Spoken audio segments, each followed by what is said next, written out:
Hello les pros et bienvenue avec Renaud. Alors on va voir donc la progression de Renaud qui est super motivé, ça fait super plaisir. Alors ce qu'on peut voir sur ces hauliers en table, donc l'exercice qui est pas mal, c'est de toujours commencer plus petit. Je recommande toujours de commencer plus petit pour monter sur les obstacles.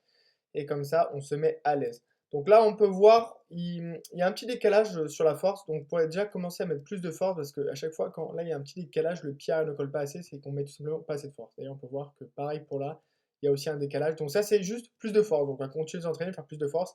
Après, l'exercice qui est pas mal, c'est qu'on peut monter de ce côté et après monter de ce côté, comme si on allait faire un grind. On roule là pour monter sur la table et après, on fait pareil en back. Donc, on peut faire les trois méthodes. Comme ça, chaque méthode font au mieux pour progresser et pour tester d'autres nouvelles méthodes sur des ollies. Donc plutôt que de rester bloqué sur un ollie, on peut utiliser plusieurs méthodes. Donc ça c'est nickel. Que ce soit des ollies plein inclinés ou des ollies une marche petit gap, à chaque fois que vous testez donc des nouveaux points d'appui sur des figures, c'est pour ça qu'il faut la tester partout. Donc quand on fait des ollies, on tape ces ollies partout. Montée, descente, une marche, deux marches, un gros gap, des plans inc, une courbe. On essaie de tester sa figure un peu partout. Et c'est comme ça, en testant sa figure, qu'on aura des meilleurs points d'appui. Donc toujours, il faut faire gaffe au pied arrière pour bien laisser à l'intérieur du skate pour ne pas que, tout simplement, on ait un meilleur équilibre. Donc là, on continue l'entraînement.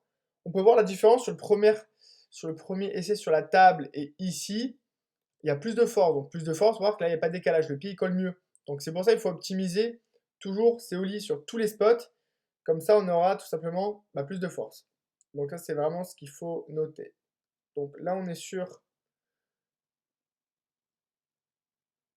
un petit chevite, pas trop mal. Alors avec le placement des pieds, c'est nickel. Pourquoi? À chaque fois qu'on se met donc le pied vers juste le devant du pied sur le tail et au moment de popper, on peut voir que là, c'est là où on aura plus de force. Et ne pas confondre le placement des pieds sur un chevite et un ollie. Donc là, sur le chevite, on va continuer à en faire. De toute façon, je recommande toujours 80% de ce qu'on sait faire, au mieux, de toujours continuer à le faire. On va pas trop forcer sur les chevites.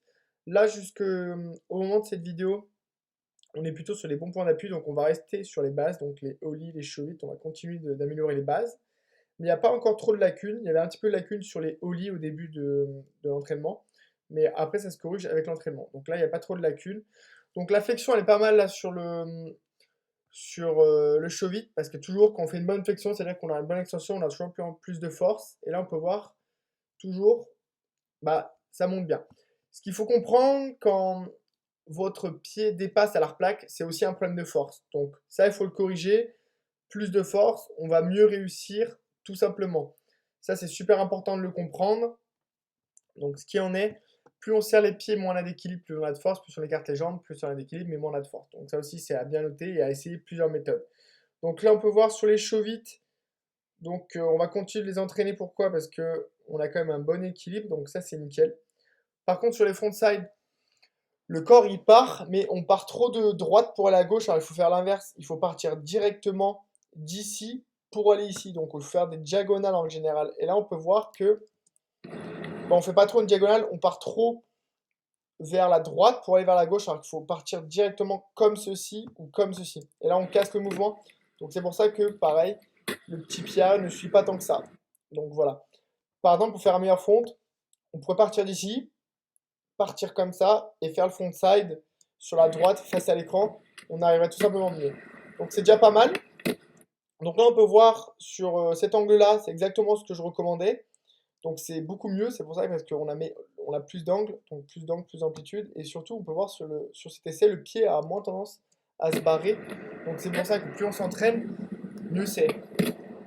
Donc voilà, on peut voir la différence de rotation et de trajectoire qui aide énormément.